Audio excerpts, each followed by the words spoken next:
I'm the special teams coordinator for the Minnesota Vikings. That's feels good to say that. I'd like to thank a couple people real quick before we get started. My wife, Dana, my two boys, Mason and Morgan, who are still down in Florida, Coach Zimmer, and Rick Spielman for this opportunity. I'm looking forward to working with you guys and getting to know each one of you. That being said, any questions? You're a former offensive lineman. How did you go down the special teams path? Yeah, sure. You know, it probably started when I was a graduate assistant at Rutgers a long time ago. It was for Graciano was a head coach, and you know, he wanted us to learn all the phases, all three phases of football. And you know, at the time, Darren Rizzi happened to be the special teams coordinator, so I would help him with the split teams and you know, kind of get a little bit of experience doing that. And then that grew as I went to Cleveland in 2004. What's the process been like for you getting back to this post at coordinator after being an assistant for 6 years? What's the process? Yeah, what's the process been like for you, just kind of going through interviews, kind of getting back to this? You know what, I think it's been a great learning experience for me. You know, I've never been in a hurry to be a coordinator. I've always wanted to do it again, obviously. But I feel like if you work and you learn from the people that you're around, at some point it's going to happen, and it'll happen at the right place, like being here. Minnesota's had some problems with their kickers lately. Do you have a big game plan here you sold Zimmer on for a kicker? You know what? It all starts with the evaluation process. You know, right now, all things are on the table. We're starting to, start looking at draft kickers, on free agent kickers, and that's something that obviously I've had a good luck with in the past. We've always had good kickers where I've been, and sometimes they haven't had the best years as well, but we've always had options. And I think that the most important thing is to overturn every rock and find somebody that fits what we're trying to do, whether it's a veteran or a young guy. Going off that, what do you look for just generally in a kicker? Sure. I think the basic things, the flight of the football, rotation, just those things being the majority of it. His technique, how he approaches the ball, his mental state. I think that's important too. I deal with like football players who happen to kick, and I think that if you find those type of guys, those are the ones that kind of stick through with longer success. What have you learned about coaching that position and sort of balancing the technical, mechanical side versus also just maybe being a mental coach too and helping through? Well, I think a lot of the stuff, especially the mental stuff, starts with the evaluation process. Spending as much time as you can with them before you have an assignment. I think when you do that, I think it really helps the other stuff out. You don't want to, these guys are adults really when we get them. So there's not much that you can really change. There's things that you can tweak, and being around some very good kickers, during my career, I was able to learn from them. I mean, those are the guys you really learn from. Adam Vinatieri, Phil Dawson, Matt Stover. I mean, that's 60 years of experience right there. That I probably took more notes being around those guys than anybody. So. What do you take away from their mental makeup as kickers? I mean, you mentioned some of the best names that have ever done this. Sure. I mean, those guys happen to be really good football players. Some of them went to weren't kickers in high school. A guy like Phil Dawson was a wide receiver, I think. So, their mentality as far as being a football player first, and then a kicker second. He just happens to be a kicker. And that's kind of what we try to find.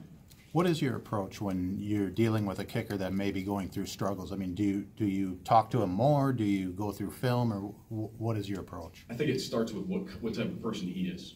If he's somebody that you're going to help more by being more technical with, if he's going to benefit from that, I think it's spending time with him first to kind of figure out what type of guy he is. But you don't want to overcoach. You want to know when to back off. You want to know when to approach him and maybe mention one or two things about his footwork or his technique, or what his aiming points are, and what he's thinking about prior to the kick. But it's a lot of things in football are muscle memory. You don't want guys thinking. You want them just to go react, be ready, and do their job. What have you learned philosophically about the special teams units here since joining the organization, and do you see yourself instituting any new philosophies that you can bring in maybe from your past experience? Well, I can tell you what type of team we're going to be. You know, we want to be aggressive. We want to be a situational special teams unit. You know, whatever the situation in the game dictates is how we want to adapt to it. You know, and I think that's important. You know, I think special teams can really complement offense and defense. You know, based on what the situation is in the game. You know, being smart. You know, no penalties. Obviously, that's something that we pride ourselves in. When I was with other teams, you know, being less penalties as possible. But we like to be aggressive too. You know, our system is built around the players and around our personnel, and you know, I like to think that it's easy for our guys, but it's hard on the opponents. You know, sometimes unpredictability is a great thing as well. So we're going to use all those. What are some of the keys to having such aggressive coverage units with for the last 6 years with all the blocked punts and the opposing field goal percentage? Is there kind of certain characteristics that those units in Miami had that you can take over and put here? Absolutely. I mean, it starts with the personnel. I love the guys that we have here on our roster. You know, I think putting them in the right situation, keeping the technique. You know, we're gonna spend a lot of time in OTAs and training camp with technique. And you know, just like I spoke about before, it's muscle memory. It's like getting off the ball. You know, knowing what to do when the ball's snapped. Getting past the line of scrimmage, getting our hands up. Just the little things that we're going to always practice. You know, I think the majority of our time spent now is going to be, once the players get here, is going to be technique. You know, and I think that's really what's going to help block kicks and block punts. That's what it did. You know, that's what we did in Miami. So. Having just coached against this team in December, are there any guys on the current roster you're really looking forward to working with? Yeah, absolutely. I mean, there's a lot of good guys. You know, like Anthony Harris. You know, Holton Hill. You know, there's Ben Gidding. There's a lot of good guys that I'm excited to work with. Obviously, they're not here right now, and we have to wait till they get here. But you know, Jaron Curse. You know, there's a lot of good players that did a lot of good things on special teams. So.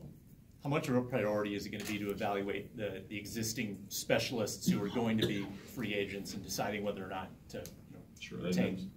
That's a top priority. You know, I mean, we've already started to look at some of those guys, and you know, try to keep our options as wide as possible. You know, I like what a lot of those guys did last year, and you know, all things are on the table right now for personnel and specialists. What's your perception of the kick return situation? They've had obviously Percy Harvin, Cordero Patterson, and then a little bit of a lull here the last few years. What do you look at as the state of things there, and guys that could be good candidates to take that job? You know, it's just going to depend on the draft and free agency. You know, you're right. Those are some other Cordero Patterson and all those guys. You know, even Sherrills did a great job in the past. You know, I think it's important that we keep building upon those guys and avoiding any lulls, like you mentioned. How have the new rules changed the way you approach kick returns? You know, it's as far as the time spent. You know, we still practice it quite a bit because I think you have to. I think more opposing kickers and more kickers in general are mortaring the ball and keeping it in the field of play. So, you know, the timing and the spacing is the most important thing on kickoff return. I don't think it's hindered us at all. I think it's, you know, I think getting the players to understand what the rules are and actually practicing them during a rep, you know, in practice is important. You know, if a guy does miss his block, that you know, we can't have illegal double teams and stuff like that. So that's stuff that we definitely address. Was your evaluation of Bayley last year here, and you know, maybe why he struggled a bit more than he had throughout his career? Yeah, you know, I'm still kind of in the process of, you know, looking at him and really studying, you know, what he's done in the past. You know, I know he hasn't been here very long, so I don't know if that has something to do with it or not. And just building that relationship with him and the operation is pretty important too. So you know, that's still stuff that we're looking at. Anything else for Coach?